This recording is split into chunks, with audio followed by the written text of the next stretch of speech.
दोस्तों नमस्कार, मैं हूं आपका दोस्त इंजीनियर सीएम झा। आप सबों को आज 5 सितंबर को शिक्षक दिवस की बहुत बहुत हार्दिक शुभकामनाएं। आज हम शिक्षक दिवस मनाते हैं डॉक्टर श्री सर्वपल्ली राधाकृष्णन के जन्म दिवस को, क्योंकि वो एक शिक्षक भी थे। तो शिक्षक आज की भाषा में है जिन्हें हम गुरु के नाम से जानते थे पुरातन युगों में, सनातनी युगों में और अपने प्राचीन शास्त्रों में। और गुरु समाज में, घर में, सभ्यता में अपने आप में बहुत ही महान होते हैं। तो उनको याद करने का आज एक महत्वपूर्ण दिन होता है। वास्तव में गुरु की महिमा का पूरा वर्णन कोई कर सकता ही नहीं है। हम आप तो तुच्छ मानव हैं, हमारी आपकी बिसात ही क्या है। हम इतनी बड़ी सृष्टि में, इतने सारे जनमानस में, 84 करोड़ योनियों में एक छोटा सा तुच्छ अदना सा प्राणी है जिसका अपना बहुत कुछ अस्तित्व नहीं है, ना ही अपना बहुत अधिक बोध है। परंतु फिर भी जनमानस में एक ऐसी भावना प्रबल करने की, एक आदर्श स्थापित करने की सबके अंदर एक चाह होती है। क्योंकि हमारा एक पंच लाइन है जिसको आज के बच्चों की नजर में टैग लाइन कहते हैं कि जियो ऐसा कि हर कोई जीना चाहे तुम्हारे जैसा। तो जब तक आप कुछ अच्छा नहीं करते, जब तक आप जीवन में कुछ ऐसी छाप नहीं छोड़ते, तो आपके दिए गए आदर्शों को लेके समाज जिएगा, बच्चा जिएगा क्यों? तो गुरु का काम वही है कि आप एक आदर्श स्थापित करें, कुछ ऐसा करें कि आपके जैसा अगली पीढ़ी भी करना चाहे। कुछ करो ऐसा कि दुनिया करना चाहे आपके जैसा। तो वास्तव में गुरु की महिमा का पूरा वर्णन कोई कर नहीं सकता, ऐसा मेरा मानना है। क्योंकि गुरु की महिमा भगवान से भी बहुत ऊपर है और बहुत अधिक है। इसलिए शास्त्रों में गुरु की महिमा आई है। गुरु की महिमा के लिए एक दोहा जो बचपन से हम लोग पढ़ते आए, बहुत ही प्रसिद्ध दोहा था। गुरु गोविंद दो खड़े, काके लागू पाए, बलिहारी गुरु आपने, गोविंद दियो बताए। यहां पे जो कवि हैं उन्होंने गुरु को गोविंद से ऊपर के पायदान पे लाके खड़ा किया और उन्होंने कहा कि आपने गोविंद मुझे बताया, आपने श्री कृष्ण मुझे बताया, आपने भगवान को भी मुझे बताया, उनके दर्शन कराए, उनके अनुभव कराए, तो आप तो उनसे भी ऊपर हुए। तो अगर आप और गोविंद दोनों सामने आते हैं तो हम तो असमंजस में हो जाएंगे कि आखिर बड़े कौन है, प्रणाम किनको करें। क्योंकि जिनको मैं प्रणाम कर रहा हूं गोविंद समझकर, उनको तो इन्होंने ही बताया। अगर मुझे गुरु की प्राप्ति नहीं होती तो गोविंद कहां से प्राप्त हो पाता? तो गोविंद को बता दिया गया, सामने लाकर गुरु के खड़ा कर दिया गया, और तब गुरु की बलिहारी हुई कि गुरु बड़े हुए। और गोविंद तो बताया नहीं और वो गुरु बन गए। तो जिन गुरुओं ने गोविंद नहीं बताया, जिन गुरुओं ने आपको ज्ञान नहीं दिया, जिन गुरु ने आपको गोविंद के बारे में कुछ विशेष नहीं बताया, गोविंद का मतलब यहां पे आप श्री कृष्ण या गोविंद नहीं कह सकते हैं। गोविंद का मतलब होता है कि आप जिस अंधकार में पल बढ़ रहे थे वहां से कुछ ज्ञान की जगह पे आपको लेके चले गए। तो अगर ऐसा कुछ मिला नहीं और फिर अगर गुरु बन गए आप, तो ये तो ठगी है आज के समय में। इसलिए गुरु और गोविंद को एक साथ रख के महिमा का वर्णन किया जाता है। यानी महिमा उस गुरु की होती है जिसके साथ गोविंद खड़े हैं। महिमा उस गुरु की होती है जिनसे आपको कुछ ज्ञान की प्राप्ति हुई है। महिमा उस गुरु की बखान की जाती है जो आपको किसी अंधकार में पड़े हुए से प्रकाश की तरफ लेके गए। ऐसा नहीं हम भी गुरु तुम भी गुरु। क्योंकि यहां पे सीधा कवि ने कहा था, गुरु गोविंद दोऊ खड़े। गुरु वही हैं जिन्होंने आपको कुछ अच्छा प्राप्त करवाया है। शास्त्रों में गुरु की महिमा बहुत ठीक ठाक कही गई है, लेकिन हम आज के समय के लोग हैं, आज तो नोबेल पढ़ते हैं, मैगजीन पढ़ते हैं, साइंटिफिक रिसर्च पढ़ते हैं, और ये नहीं पढ़ते हैं जिन शास्त्रों से लेके साइंटिफिक रिसर्च को लेके आया गया है, उसे नहीं पढ़ते हैं। तो शास्त्रों में गुरु की महिमा को बहुत ठीक ठाक वर्णन किया गया है, जिसमें यह सबसे बड़ी बात है कि वर्तमान समय अनुसार गुरु कभी प्रचार के योग्य नहीं है। गुरु कभी प्रचार नहीं करता है। गुरु कभी यह नहीं कहता कि आप मुझे गोविंद के बराबर मानो या गोविंद से ऊपर ले जाओ। लेकिन हां, व्यवसाय का समय है, गुरु के नाम पे प्रचार भी हो रहे हैं। गुरु की महिमा के सहारे बहुत ऐसे लोग हैं जो अपनी स्वार्थ सिद्धि करते हैं, और इसमें कलयुग भी सहायक है, क्योंकि यह समय तो कलयुग का चल रहा है। और कहा गया है, क्योंकि कलयुग अधर्म का मित्र होता है। यहां पे आप जितने अधर्म करेंगे, गलत करेंगे, तो कुछ समय तक के लिए फलते फूलते हैं। क्योंकि पद्य पुराण अगर आप पढ़ेंगे तो पद्य पुराण के 113वें अध्याय के 39वें श्लोक में एक शब्द लिखा है, कलिना धर्म मित्रेण। कलिना धर्म मित्रेण, कली अधर्म का मित्र है। यह पद्य पुराण के 113वें अध्याय के 39वें श्लोक में मिलेगा। वास्तव में गुरु महिमा प्रचार करने के लिए है नहीं, धारण करने के लिए है। गुरु की महिमा को अपने अंदर एक तरह से शामिल करने की है। आप जिन गुरुओं को मानते हैं, आप जिन गुरु के शरण में हैं, जिनसे ज्ञान प्राप्त हुई है, उनके आदर्शों को अपने अंदर लाने के लिए है, ना कि गुरुओं को प्रचार करने के लिए। जो गुरु स्वयं ही गुरु महिमा की बात कहता है, जो गुरु स्वयं ही गुरु महिमा की बखान करता है, जो गुरु अपने आप को सर्वश्रेष्ठ घोषित करने के लिए अपनी बखान करते हैं, बहुत सारे माध्यम हैं, बहुत सारी चीजें हैं, उससे यह सिद्ध होता है कि वो गुरु है या नहीं है, इसमें तो शक है, पर गुरु बनने की उनके अंदर प्रबल इच्छा है। और जिनके अंदर गुरु बनने की इच्छा होती है, वो कभी शिष्य का या किसी और का या दूसरों का भला नहीं कर सकता, क्योंकि ये पाखंड है। और पाखंड का विरोध करना जरूरी है, पाखंड का निषेध करना जरूरी है, परंतु गुरु का नहीं। आज के समय में बहुत ऐसे प्रचार प्रसार मीडिया आते हैं, पर्दाफाश होते हैं, तो गुरु का आत्मसात करना, उनके आदर्शों को लेना, ये हमारा परम कर्तव्य है। गुरु की महिमा वास्तव में शिष्य की दृष्टि से है। कभी गुरु कोई गुरु की दृष्टि से हो ही नहीं सकता। जब भी कोई गुरु बनता है, जब भी कोई गुरु है, वो शिष्य की दृष्टि से है, क्योंकि शिष्य ने गुरु से कुछ लिया, कुछ अपने अंदर आत्मसात किया।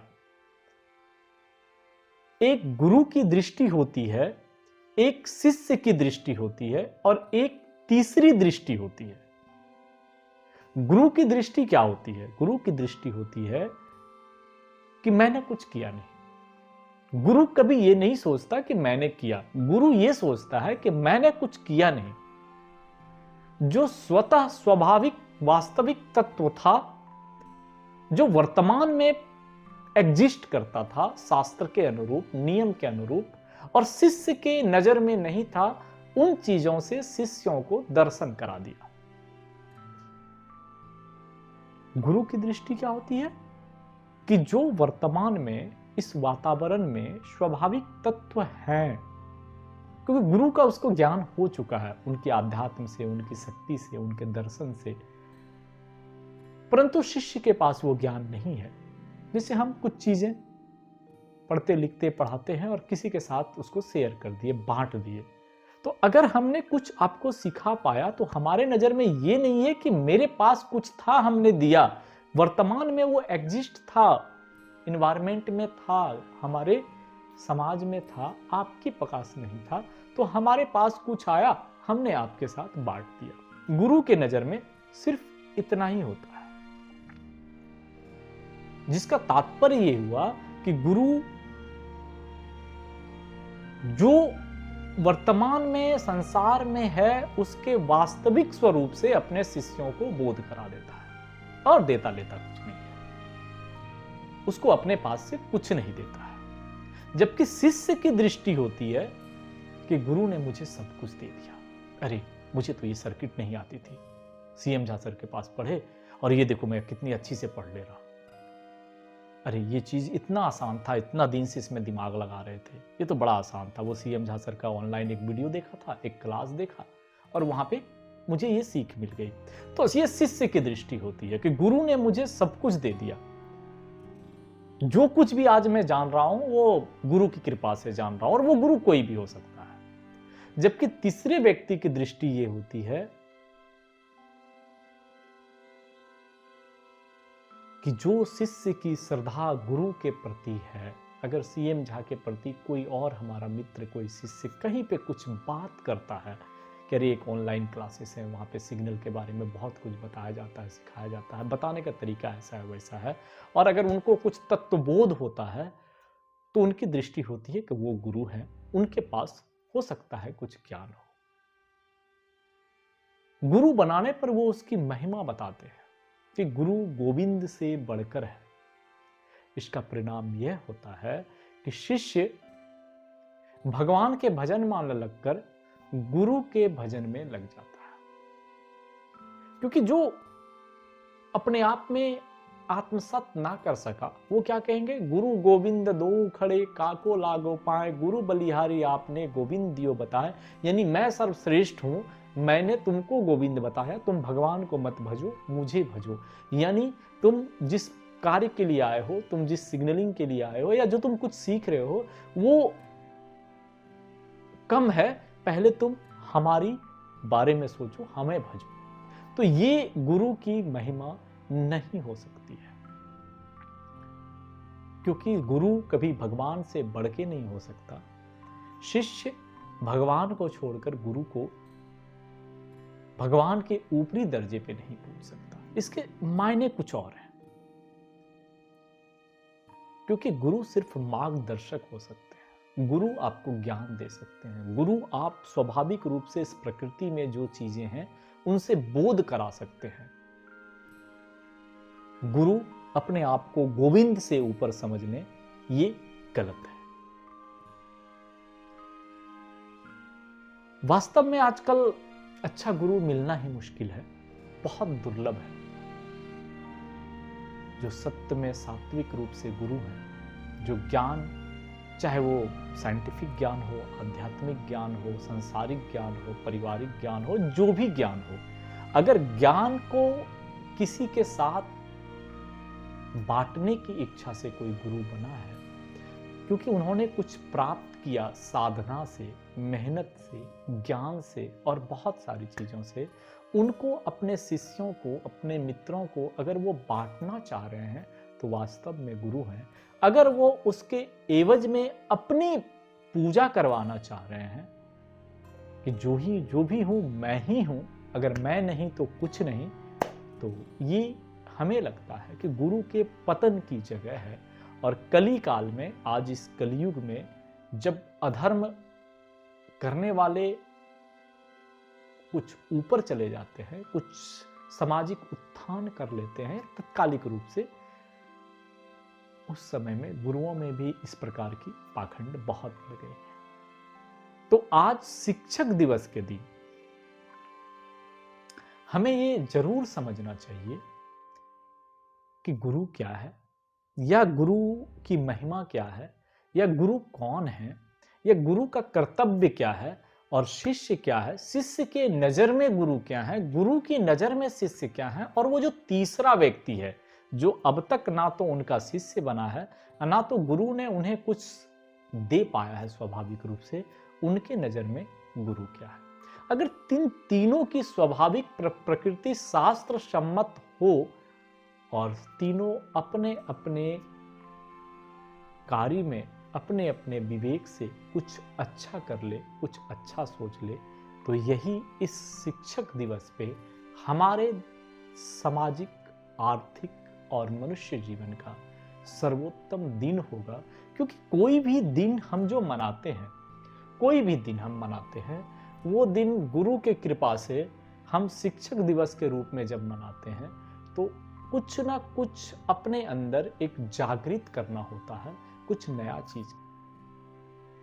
अंत में अगर आपको वैसा कुछ गुरु की प्राप्ति नहीं हो पाती है, अगर आपको लगता है येन केन प्रकार हम सही जगह नहीं पहुंचे हैं, तो मेरा मानना है कि अपने अपने इष्ट का, जिन्हें आप मानते हैं, उन्हें अपना गुरु मान लें और उनसे ही हर चीज की मांग करें, चाहे वो विज्ञान हो, चाहे टेक्नोलॉजी हो, आध्यात्म हो, योग हो, शास्त्र हो, या आपका मानव जीवन में जीने की प्रवृत्ति हो।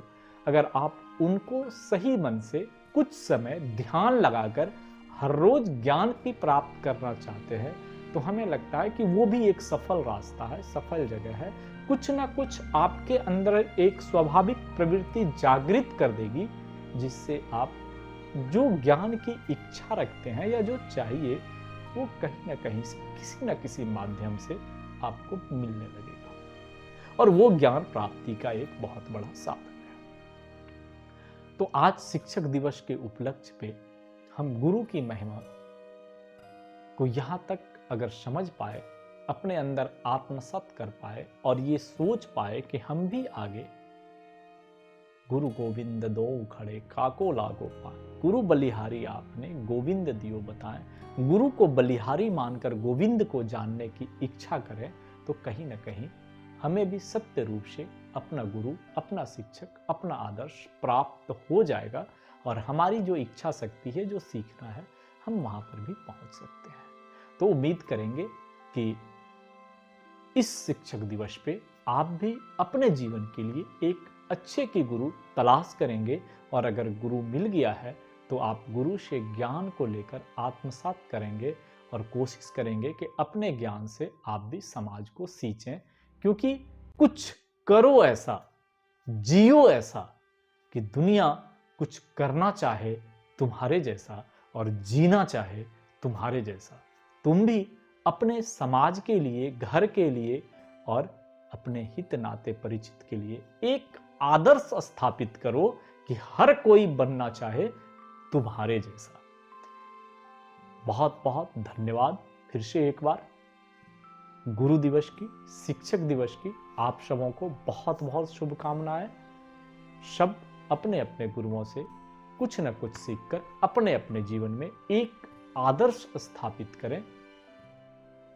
इन्हीं बातों के साथ हम आज अपनी वक्तव्य को समाप्त करते हैं। आपका दोस्त इंजीनियर सीएम झा, छोटे मोटे मोटिवेशनल स्पीकर, टीचर, नैरेटर, उसके साथ साथ एक सिग्नल इंजीनियर जो समाज को, एक सिग्नलिंग समाज को कुछ देने की भी इच्छा रखता है और देते भी हैं। अगर अच्छी लगी तो लाइक, शेयर, सब्सक्राइब भी करिए और दोस्तों में शेयर भी करिए। सबको बहुत बहुत धन्यवाद। जय हिंद, जय भारत।